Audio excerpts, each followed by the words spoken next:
Da aula, vamos falar um pouquinho sobre conservação e manejo de populações e espécies.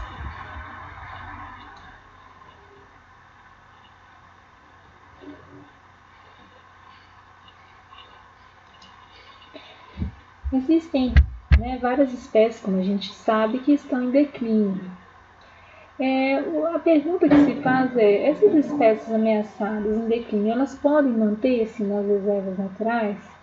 Existe necessidade de atenção especial para algumas espécies que estão mais em declínio, são mais visadas, que a gente consegue ter uma dimensão do quanto que elas estão perdendo e estão ameaçadas de extinção?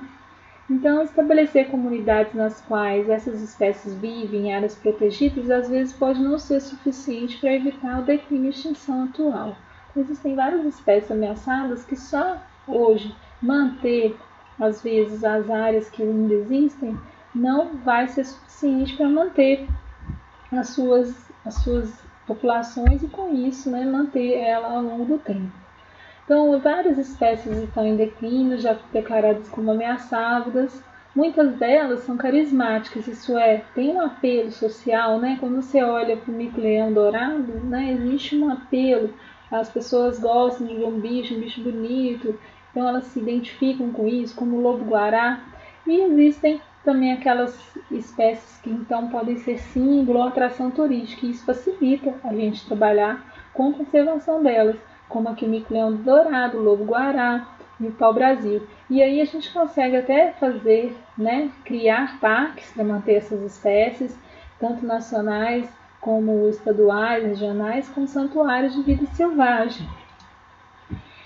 Mas existem problemas muito grandes quando a gente trabalha com pequenas populações. Então, mesmo nesses locais que ainda se pode criar os parques, pode ser que as populações estão reduzidas. Então, por causa já do desmatamento que houve, das alterações dos hábitos naturais dessas espécies. Então, a conservação de espécies ela tem que pensar tanto nos indivíduos como no hábitat. Então, tem que ter um número suficiente de indivíduos, mas o hábito para que essas populações continuem a desenvolver ao longo do tempo, evolutivamente naturais e sadias. Então, qual a extensão e necessidade do hábito das espécies? Qual o número de indivíduos necessários para manter as populações? Então, existem algumas teorias que mostram que existem limitações que têm que ser mantidas. Então, a primeira é a população viável mínima. O que seria essa população viável mínima?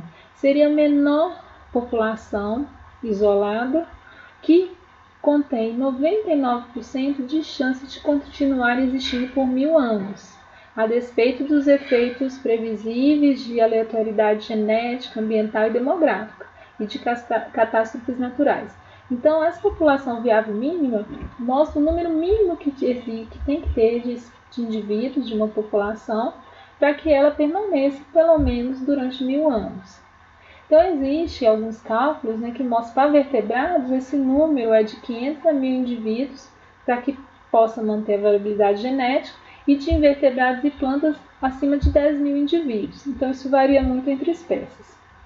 Além do número viável, nós também temos que conhecer a área dinâmica mínima. Então, o quanto que precisa de área de extensão de hábitat para manter a população viável mínima. Então, existe uma variação para a espécie. Então, existe dados para pequenos mamíferos que fala de área dinâmica mínima de 10.000 a 100.000 hectares. Um exemplo, uma onça ela usa 14.200 hectares. Então, isso varia muito do comportamento, do tamanho e do quanto que ele usa daquele hábitat. E existem, então, vários problemas quando a gente começa a diminuir as populações. Então, populações com menos de 50 indivíduos, elas, conforme mostra nesse gráfico, elas se extinguem em 50 anos. Então, aqui, eles fizeram uma relação entre o tamanho populacional da cabra montesa e a porcentagem de população que sobrevive ao longo do tempo. Então, o que a gente vê? Todas as populações com menos de 15, de 16 a 30 e de 31 a 50, com o passar do tempo, ela extingue. Só aquelas que tinham mais de 50 indivíduos, apesar de mostrar ainda uma queda, permanecem mais de 50 anos. Então, as populações, quando elas são pequenas, elas exibem algum problema. E quais são esses problemas? Então, um dos problemas é a perda da variabilidade genética. Então, quando se tem poucos indivíduos, vai diminuindo a variabilidade genética. Outra questão, existem flutuações demográficas, então as taxas de natalidade e mortalidade variam com o tempo. E aí, populações pequenas sofrem mais com isso. Então, se você passar vários anos com taxas de natalidade mais baixas do que a mortalidade, você tende à extinção.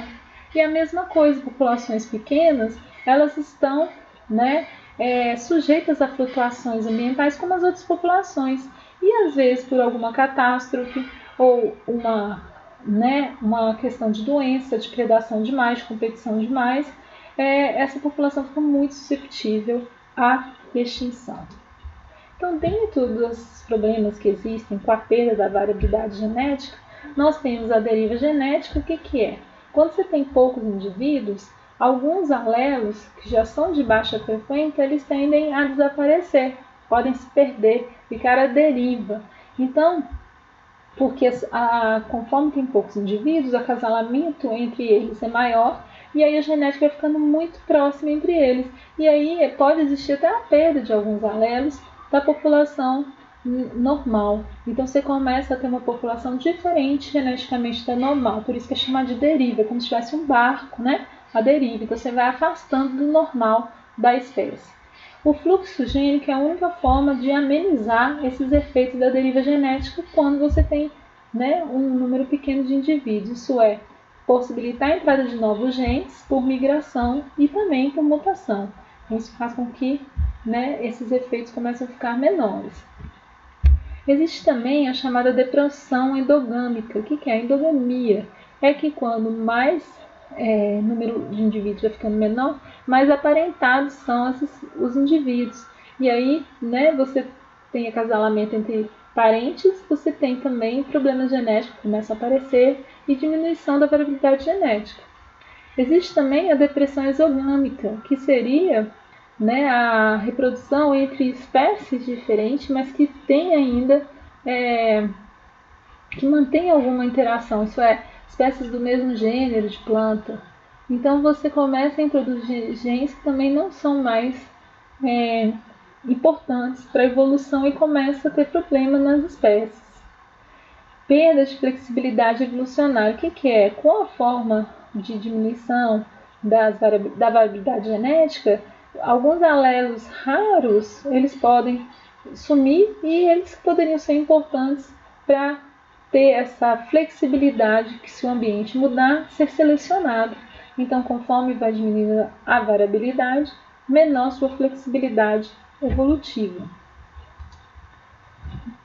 Então, existe um tamanho efetivo de população que pode ser calculado geneticamente. Então, qual é o número de indivíduos necessário para manter a variabilidade genética de uma população? Então, esses dados são definidos por essa equação, onde existe um mínimo de 50 indivíduos, 50 indivíduos para baixo já entra em processo de extinção e, preferencialmente, manter 500 indivíduos. Agora, existe uma expectativa de declínio da heterozigosidade que essa fórmula mostra. Quando você tem uma população de 50 indivíduos, o declínio da heterozigosidade é de 1% por geração. Quando você tem 10 indivíduos, já chega a 5% por geração. Então, é essa fórmula que determina a expectativa de declínio de heterozigosidade. Então, aqui mostra isso. Você tem a porcentagem de variação mantida e as gerações. Então, quando você tem a possibilidade de variação chega a zero é grande. Conforme você vai aumentando o número efetivo, você vai aumentando a porcentagem de variação que é mantida. Acima de 50, vocês podem ver que a queda é um pouco bem menor do que abaixo de 50. E quando você tem 1000 indivíduos, você já consegue manter pelo menos nessas 10 gerações calculadas aqui nesse gráfico. Então, existe um tamanho efetivo de população, indivíduos necessários para manter essa variabilidade genética, mas depende muito da probabilidade de acasalamento e procriação. Por quê? As populações, elas não podem só ser vistas através dessa forma matemática, porque existem proporção desigual de sexos, então você tem problemas agora com o comportamento de algumas espécies. Existem espécies como araras que são monogâmicas, existem espécies que têm macho dominante. Nós temos também variação na reprodução, então, por exemplo, o número de sementes de planta pode variar de ano para ano.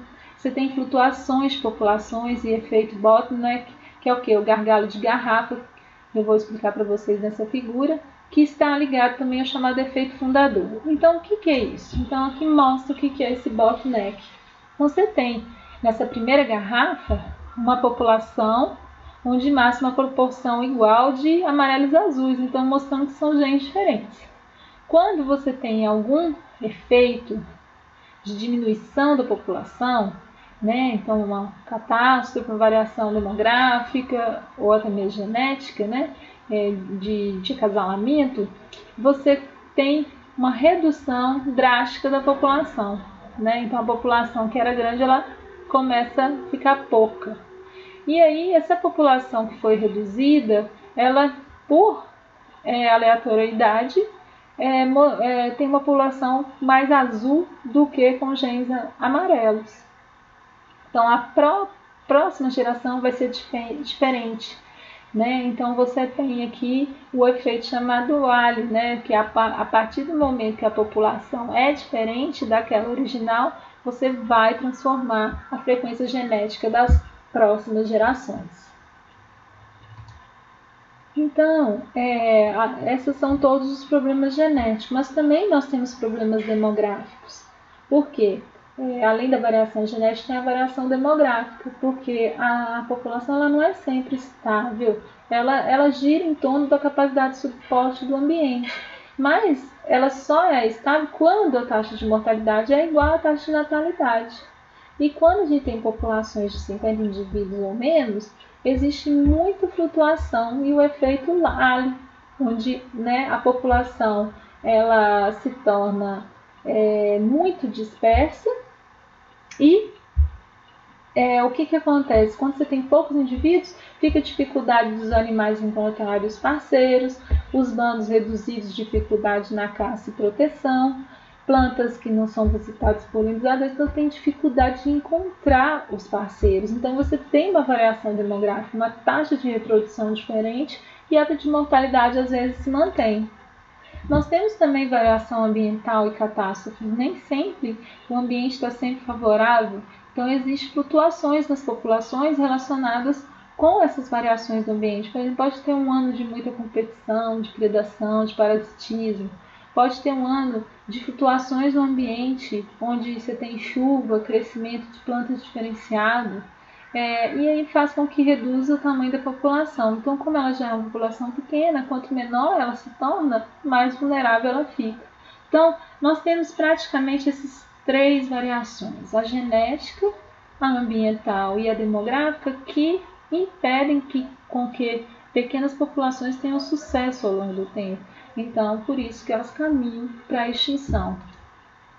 Então, nós temos o chamado vórtice de extinção. Então, essa variação ambiental, a variação demográfica e a perda da variedade genética agem em conjunto. Então, você tem aqui, né, de maior genética para menor, de maior genética para menor capacidade de habilidade para adaptação. Então, conforme vai diminuindo, maior depressão endogâmica, populações subdivididas por fragmento, maior variação demográfica, e aí nós temos um menor tamanho efetivo de população, determinando todos esses vórtices. Então, essa população pequena, ela é muito susceptível à variação ambiental, aos efeitos catastróficos, às mudanças do clima. Elas também são toda vez derivado da destruição do hábitat, da degradação, da fragmentação, da superexploração em espécies invasoras. Então isso determina a extinção de pequenas populações com muito mais facilidade do que com grandes populações. Então, quais soluções que a gente pode encontrar para proteger e manejar essas populações? Então, muito que a gente tem que trabalhar também é com a chamada ecologia de populações ou história natural, né, e autoecologia, onde a gente trabalha com conhecimento de população, ecologia das espécies e também da espécie individual.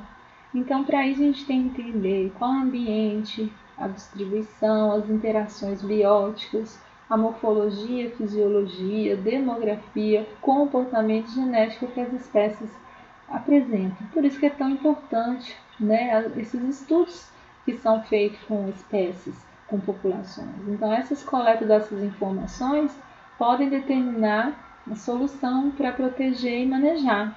Muitas dessas, então, informações são hoje da literatura e no campo.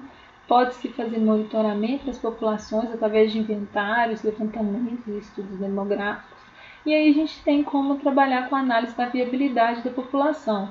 Então, se a espécie tem habilidade de sobreviver em um ambiente, analisa as exigências que a espécie tem e os recursos disponíveis para o seu ambiente, para a gente ver se realmente ela pode, né, continuar existindo ali ou ser manejada para lá. Então, existe então essa análise da viabilidade de população. Um exemplo aqui é a probabilidade acumulativa de extinção de uma população de elefantes em relação ao tempo e o número de indivíduos inicial. Então, aqui você vê uma probabilidade muito baixa e muito alta de extinção. E aqui, né, mostrando o tempo em anos. Então, uma população com 12 elefantes em 10 quilômetros quadrados, ela 12, quer dizer, 12 elefantes por 10 quilômetros quadrados, e ela tem uma área de 2.500 quilômetros, ela tende a aumentar, né, a ter uma baixa extinção com o tempo, porque ela apresenta uma grande área e uma baixa taxa de extinção. Conforme a gente vai diminuindo a área e vai também diminuindo, às vezes, o número inicial de indivíduos, você vai tendendo à extinção. Então, uma população de 60 indivíduos de elefantes em 50 quilômetros, com o passar do tempo, ela vai estar extinta, né? Chegou a 100% da probabilidade de extinção. Uma população de 300 indivíduos de 250 quilômetros, ela já apresenta 10% em extinção em 1000 anos.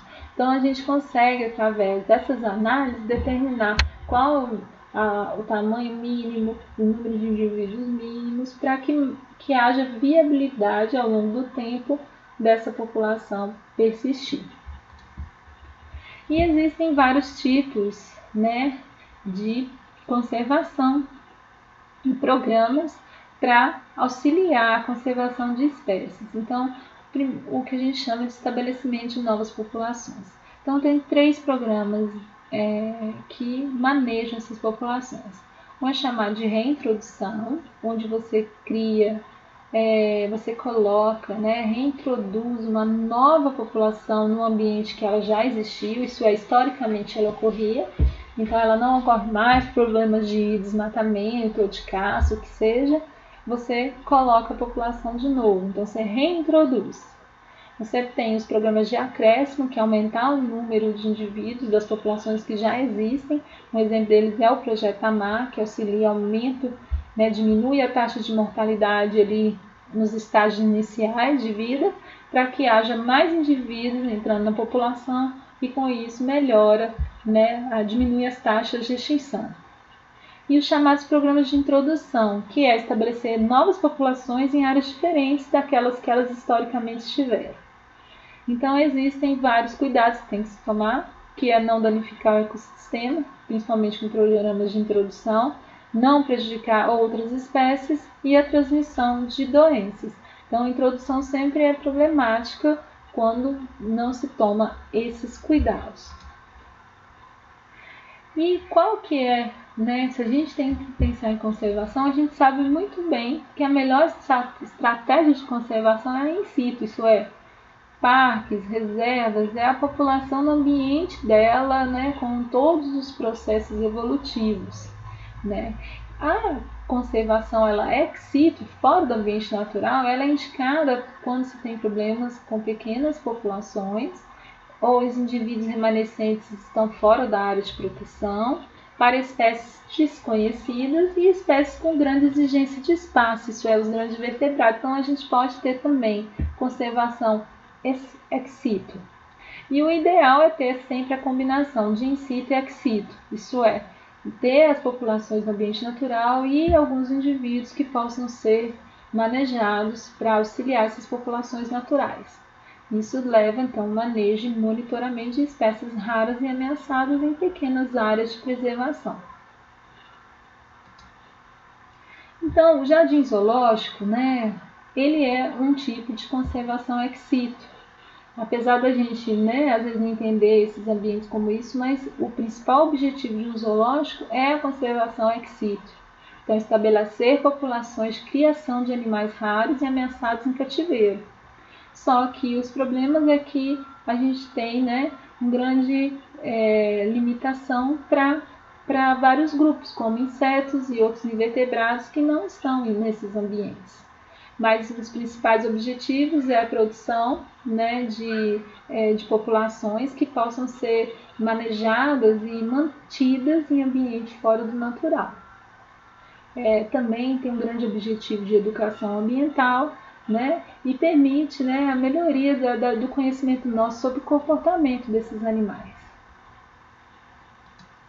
Então, nós temos vários tipos de zoológicos que permitem uma conservação ex situ eficiente, mantendo a qualidade ambiental, e alguns deles até mostram uma reprodução bastante interessante de várias espécies.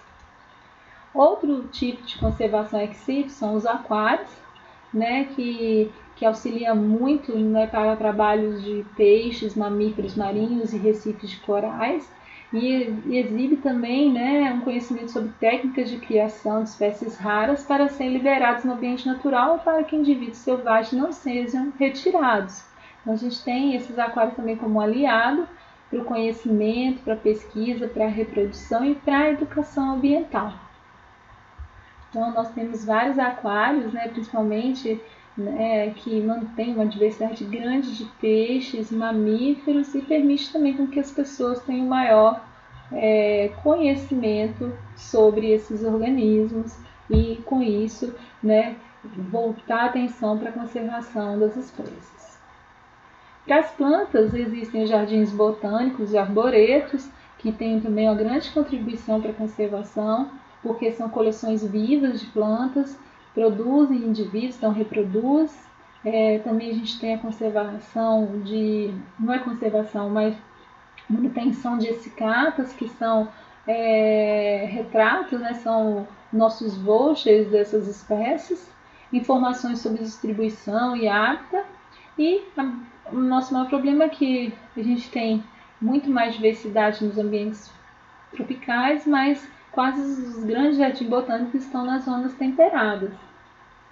Mas, igual o Kew Botanical Garden, que é um dos maiores do mundo, que abriga lá 25 mil plantas, 5 mil espécies de cultivadas, e tem 10% da flora mundial representada, inclusive 2.700 espécies ameaçadas. Então lá você tem cada uma dessas estufas que imitam um tipo de ambiente tropical, desértico. Então eles têm, isso é uma forma bastante interessante de conservação, de educação ambiental, manter genética, No Brasil, nós temos o Jardim Botânico do Rio de Janeiro, que foi o primeiro, foi criado por Dom João VI, Ele tinha interesse de aclimatar as especiarias que trouxe da Europa, trouxe também a palmeira imperial, que hoje está até hoje, foi disseminada no Brasil todo.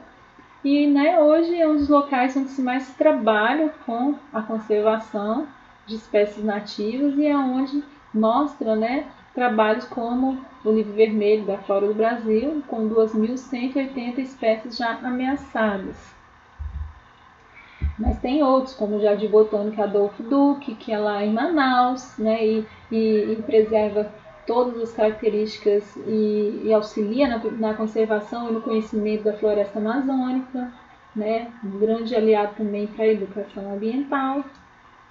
Existem também os bancos de semente, que também é utilizado para as plantas, onde você tem aí sementes que são retiradas do ambiente natural, de espécies do ambiente natural, aquelas cultivadas, elas são estocadas em ambientes secos ou baixa temperatura.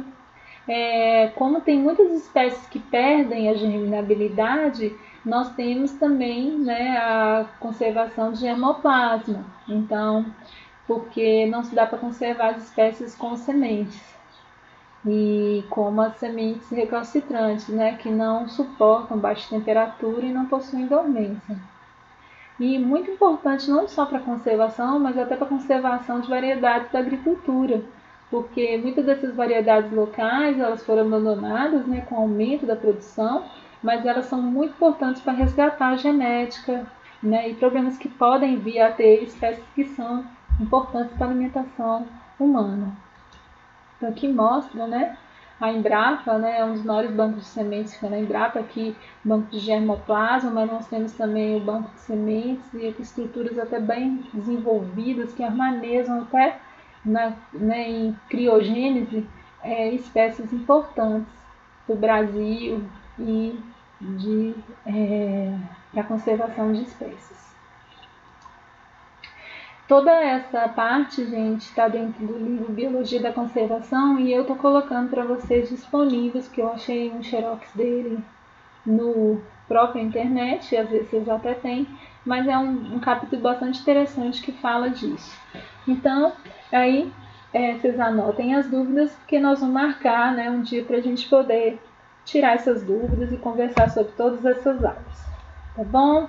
Então, obrigada, até mais.